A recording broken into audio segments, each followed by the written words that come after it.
Aujourd'hui, la situation au Moyen-Orient n'est pas calme, où le gouvernement des moulins iraniens dirige vers l'escalade et menace la navigation internationale, ce qui a incité la compagnie aérienne des Émirats arabes unis, basée à Dubaï, à annoncer sa suspension de ses opérations dans l'espace aérien de l'Iran, au-dessus du détroit de Hormuz et du golfe d'Oman.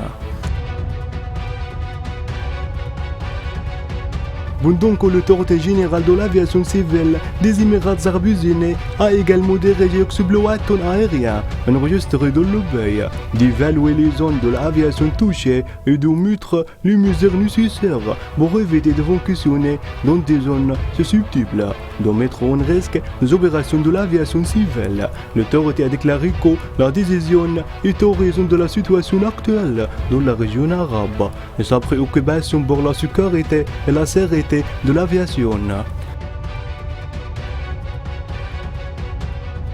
La décision des Émirats arabes unis est à la lumière des ciblages iraniens de cette région stratégique, où l'Iran a déjà tombé un avion américain dans les eaux internationales et mené des opérations de sabotage près de l'Émirat d'El-Fajira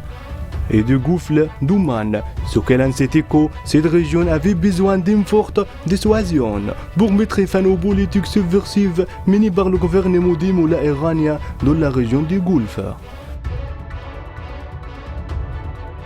Les mesures prises par les Émirats arabes unis qui devraient être adoptées par de nombreux pays, qu'elles avaient des intérêts dans cette région. Ces mesures confirment qu'une frappe militaire américaine contre l'Iran rapproche à grands pas, en particulier sur les politiques agressives du gouvernement de Téhéran dans la région du Golfe.